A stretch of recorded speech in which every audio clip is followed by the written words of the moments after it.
So this was Eno's principle. As I said, he died in 715, and he left 5 very great disciples who taught substantially the same sort of thing. But as things go, then these disciples had disciples, and those disciples had disciples, and there's a genealogy, and Zen broke into what are called 5 houses. And these, some of them didn't go on. Zen went on in 2 main forms.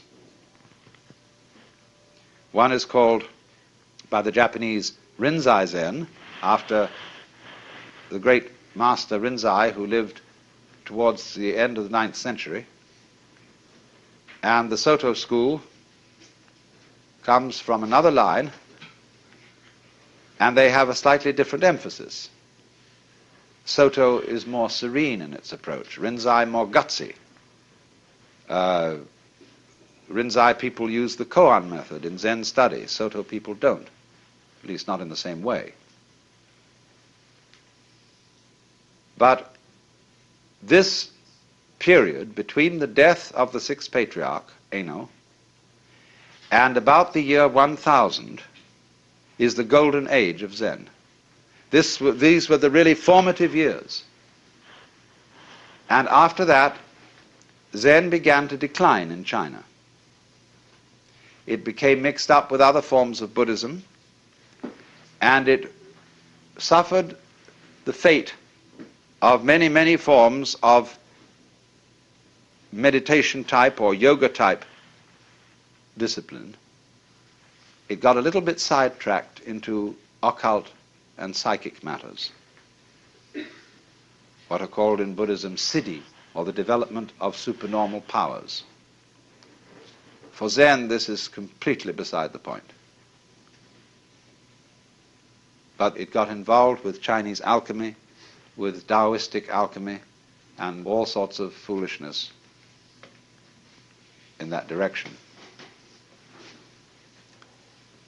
But a very strong strain of Zen went to Japan, the first being in about 1130, the monk Eisai, and then about 1200, the monk I told you about, Dogen, who founded the great, beautiful, gorgeous, voluptuous monastery at Eiheiji, which exists to this day. Now, in this golden age of Chinese Zen, the main method of study was walking Zen rather than sitting Zen. All monks were great travelers, and they walked for miles and miles through fields and mountains, visiting temples to see if they could find a master who would cause their spark to flash,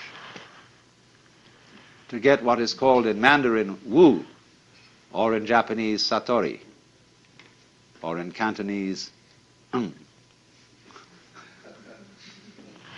This always rather fascinates me, the way this character is written.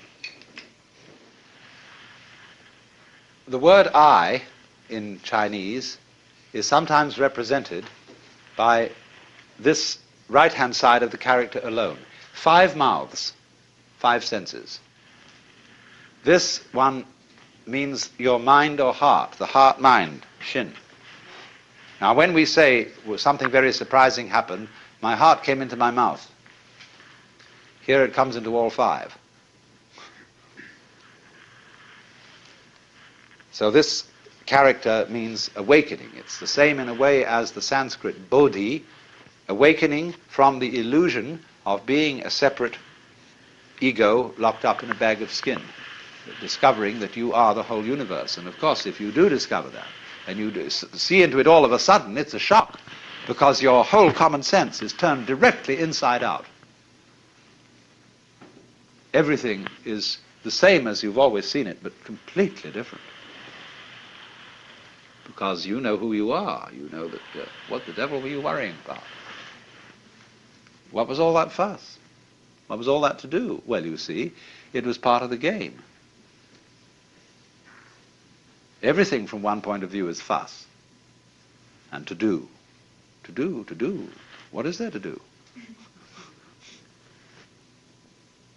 But when you wake up, you see, and discover that all this to do wasn't you, what you thought was you, but was the entire works, which we can just call it, that you're it, and it is it, and everything is it, and it does all things that are done, then that is a great surprise.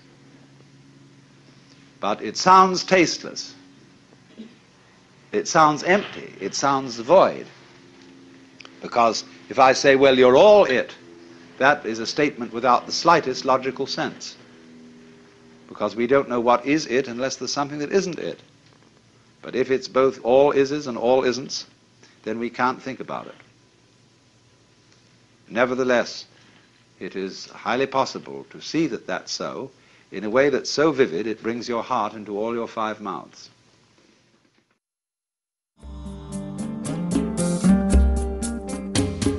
Out of Your Mind now continues with the next lecture from the World as Just So lecture series.